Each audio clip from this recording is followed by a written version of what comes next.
nagbabalik po ang The Legal Weapon at para mas palawakin pa ang ating kaalaman tungkol sa topic ngayon, nasa linya po natin si si Dr. Ron Bedia, isang mental health advocate, practitioner at licensed professional teacher. Magandang gabi po Sir Ron. Hello! Welcome back po sa The Legal Weapon. Magandang gabi, Attorney Mel, at magandang gabi sa mga taga-subaybay ng programang ito. Ayan, Doc Ron. Mangungonsulta po muli kami. Diba? Ayan, bilang isang practitioner po, sir, at mental health advocate, no? Diba yung recent na news regarding Eman Atienza, ano po ang masasabi po ninyo sa issue na po ito, no? In relation to mental health?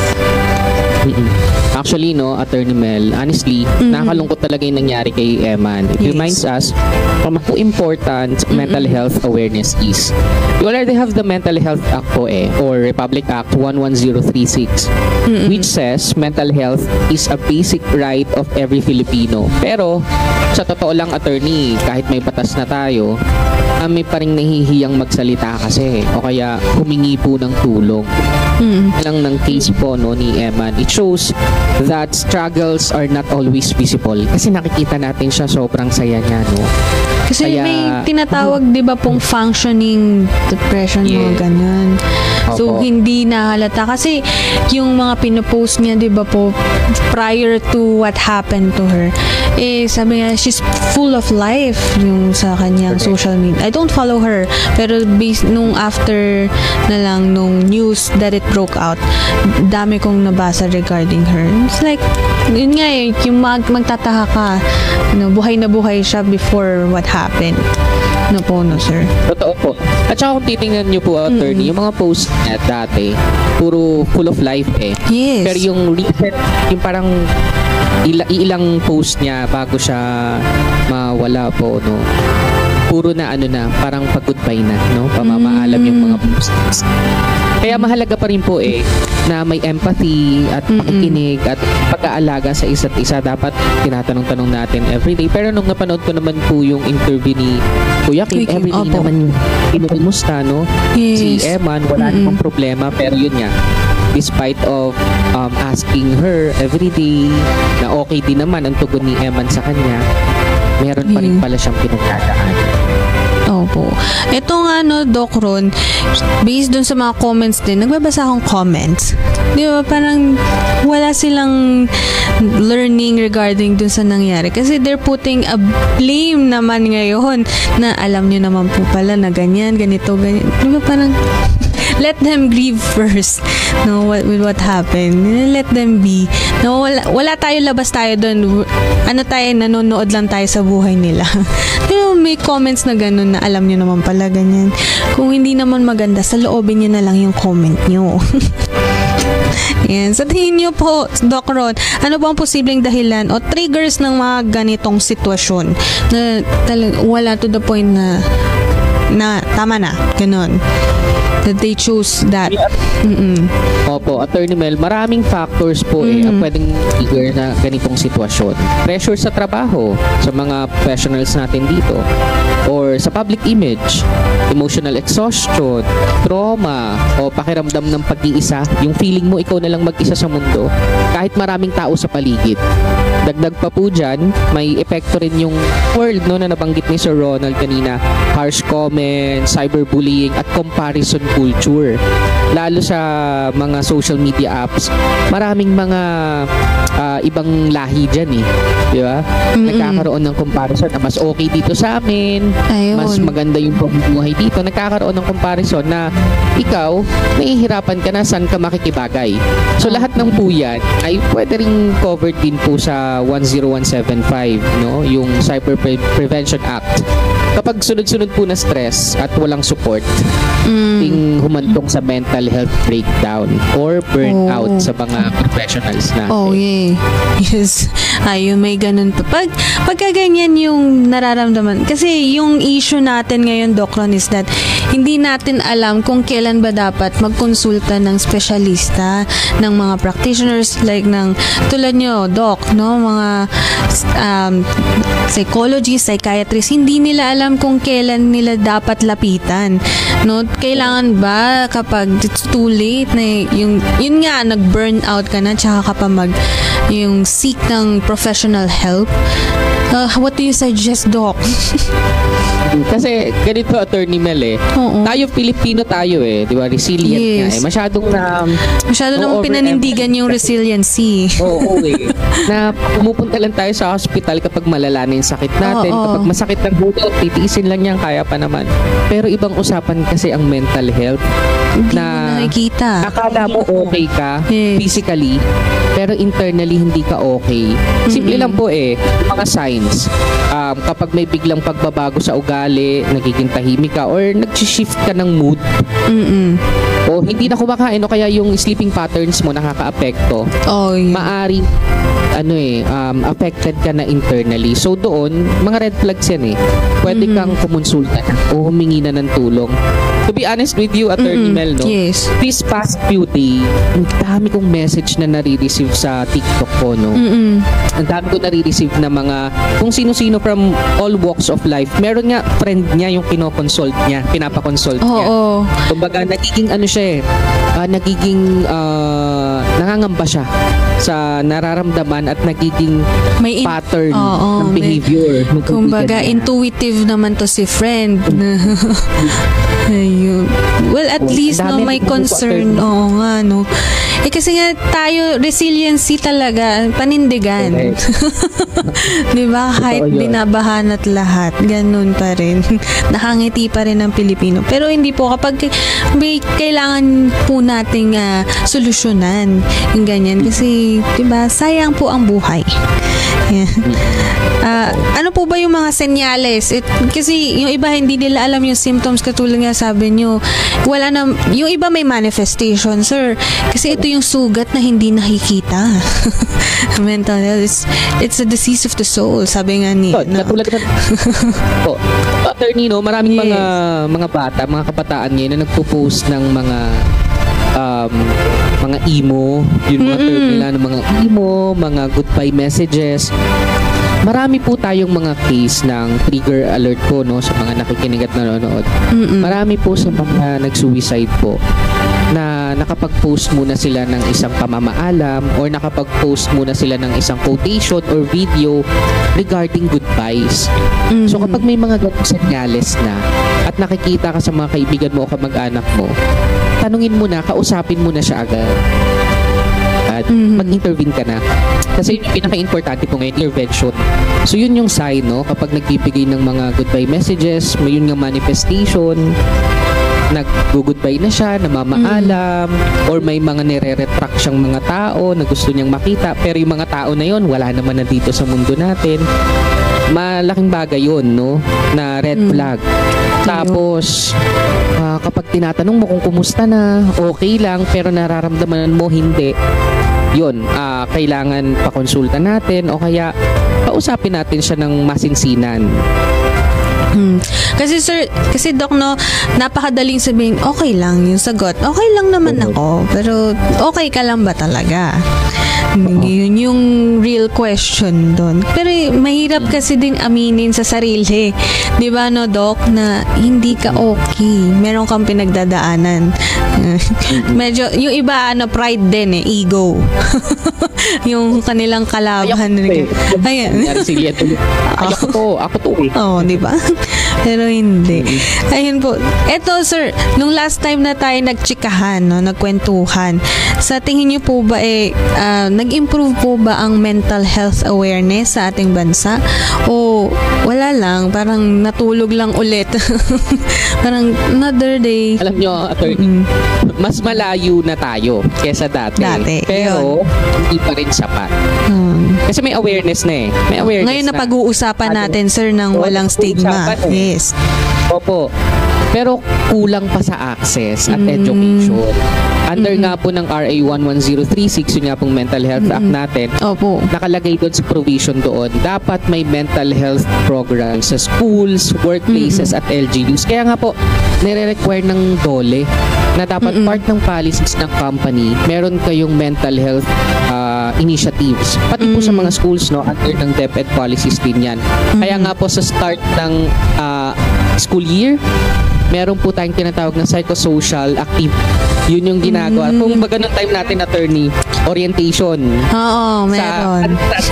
Sa panahon po ngayon, psychosocial activity. Yun na yung Ayun term. na po pala yun. Tapos meron mga SWOT analysis. Naalala ko yan. Mga archetypes ng characteristics. Yung Correct. getting to know your own selves. Hindi na yung get to know your friends. Ganyan. Get to know your own self. Ayun. Malalim. Ngayon, Tapos yun, attorney, yes, dapat sir. may psychological first aid po ang mga Ayun. company at saka mga schools. Ayan, yan kasi napaka-foreign na term and parang idea, no, dito sa Pilipinas. Yung, psychological first aid. How do you, di ba, paano po natin siya i-implement, sir, no? Ganito lang po yan madali lang in a nutshell, no, kung ang physical health natin kapag nagkasuga tayo or nagka-problema na aksidente, kailangan may first aid. Ganun din sa mental health, kapag psychologically naapektuhan, kailangan may first aid din doon. So ang ginagawa sa mga company, sa mga school, meron tayong training for psychological first aid. Isa po tayo doon, no? Noong time po ng pandemic, certified po tayo ng American Red Cross na mag-ipot, no, sa buong Pilipinas through online kasi nung pandemic, nagkakandak po tayo ng free webinar po sa mga schools. Ang naging kliyente po natin dito, no, yung DepEd Pasay. Yan, kung nag-start po tayo mag-webinar ng psychological first aid, ang nakakatuwa po sa DepEd Pasay, ginawa po agad nila. In-implement agad nila. So, until now, kapag bumibisita po ako sa mga schools, intact yung psychological first aid nila. Meron po silang peer support group na sa mga bata. Meron ng psychological first aider na mga teachers. So, lahat po nagtutulungan sa school. Hopefully sa buong Pilipinas mangyari. Ayun. We start small, sir, diba? We dream big, we start small. Diba? Ayun. Paano daw po nakakaapekto yung social media sa mental health ng ating pong mga kabataan? Yan, hindi po natatap yan eh. Kasi akala natin naglilibang, entertainment purposes, ganun. Pero hindi eh. It affects, diba, sir? How does it affect? Opo. Social media, both be good and bad. Nakakatulong ito sa connection. Yeah. Pero nakakasira. Communication. Correct. Kung puro comparison, tapos cancel culture or online hate. Lalo ngayon, ito po, no, kakabalita lang po, kaninang 4 p.m., pumanaw na po ang dati, natin na si Juan Ponce Enrile, no, ang Senator. yes. Ayun, nakikita ko po, no, bago po ako sumalang dito, grabe may mga memes pa na natitirang ganito, ganyan, pumanaw na, wala na. Pinaglalaruan pa, pinagtatawanan pa, ginagawan pa ng memes na wala na yung tao. Na sana matigil ito, no, itong mga ganitong unang hindi magandang gawain sa social media. Ito yung isang bad habit ng social media. Malaking tulong ang social media sa atin when it comes to communication. Pero at the end of the day, dapat ginagamit sa tama. Kaya nga na sinabi ni Sir Ronald. Oo. Yung kumbaga, yung freedom mo, wala namang absolute freedom of speech. Your freedom, yan. May limitation yan. That is yung freedom ng kapwa mo. Actually, attorney, no, gusto ko lang idagdag to. Yes po. Yung sa Senate Bill 1474 or yung the Eman Atienza Bill, no, na final ni Senator JV. Yes po. Hindi naman po niya pinipigil yung free speech or yung freedom of speech. Ang target dito, abusive behavior, fake accusations at online attacks na nakakaapekto sa mental health at reputation. Ang ganda po ng sinabi ni Senator JV doon Iko-quote ko po ito Yes. While social media serves as a platform to advocate for truth, it has also given room for ruining reputations, spreading fake news, rumors, false accusations, and violence. In reality, ito po yung pinakamagandang sinabi niya, there are no delete or edit buttons for the ones we have hurt. Yun. Sobrang sakit, di ba?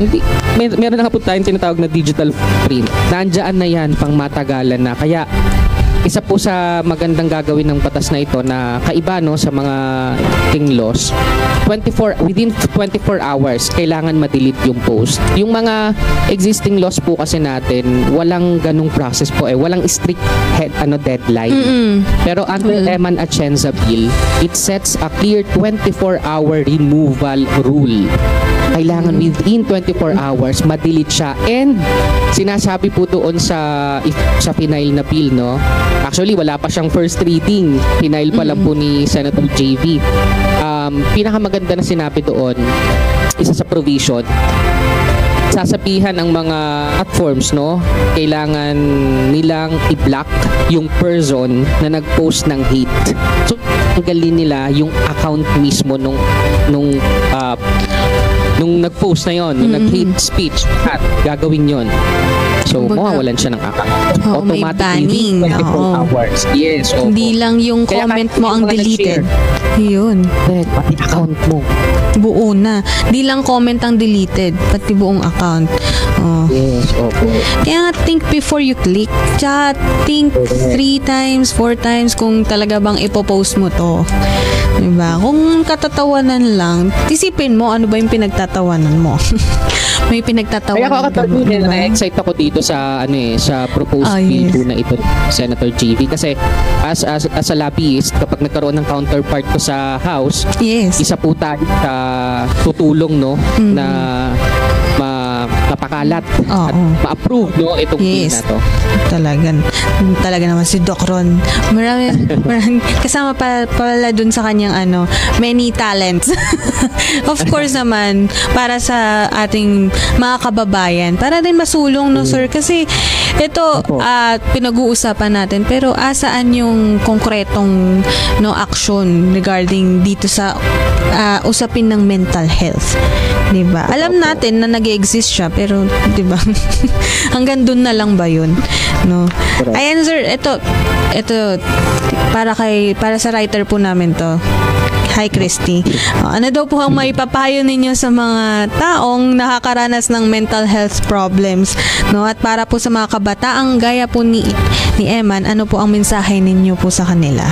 Kung hindi man sila kusang manguna, kayo na po, sir, ang mag-initiative. Opo. Para sa mga nakakaranas ngayon, please know that your feelings are valid and help is available. Katulad ng Usapang Positibo, you can message Usapang Positibo, or you can contact me sa TikTok. Nakakaalat po ako sa social media. Type nyo lang at Doc Ron Pedia. Pwede nyo akong i-message. No? Under the Mental Health Act, you have right to treatment and care without discrimination. You don't have to face it alone. At para sa mga kabataang gaya ni Emma, gusto kong sabihin sa inyo, your pain does not define you. Healing takes time, pero may pag-asa. May mga tao at institusyong handang tumulong. Huwag kang matakot magsalita. Your story still matters. At sa dulo ng lahat, ito lang ang gusto ko pong iwan sa mga tagapanood at tagapakinig natin. Ang paghingi ng tulong ay hindi kahinaan. Karapatan mo yan bilang Pilipino. And always be like the sunflower. Kahit madilim, tuloy pa ring humaharap sa liwanag. Pero wag kang susunod sa liwanag. Ayun lang. Ayun, thank you, Doc Ron, di ba? Maliwanag yun, sabi ni Doc Ron. And valid naman. Let your feelings be felt. Di ba? Pero wag kang mag-dwell kapag nandun ka na sa dark. Paliwanagin natin ng ating mga buhay. Di ba, no, Doc? Smile lang. Tama. Ayun. Thank you po ulit, Doc Ron. Next time ulit, magpapakonsulta po kaming buong team. Opo. Thank you, Attorney Mel, at sa programa ninyo. Actually, pangatlo po kayo, no, na nag-invite sa akin. Nung yung last 2 interviews ko about Eman Atienza Bill po. Yes po. Ay nakatapos na ng mga nakaraan. Sana dumami pa para mas kailangan continue, di ba, no, Doc, yung discussion. Kasi kapag natigil, wala na, bygones na ulit. Pinag-usapan lang. Let's continue the discourse, di ba, Doc? Kaya, yes. Sa susunod, iimbitahin po ulit namin si Doc Ron. Basta usaping, usaping psychological, mental health. Yan, may invite natin yan si Doc Ron. Thank you po ulit sa pagpapa-unlock dito sa The Legal Weapon. Ayan. Marami na po kayong fans, Doc, ha? Next time po ulit. Ayan. Papa, thank you so much. Kaya mga ka-legal weapon, piliin nating maging mabuting tao.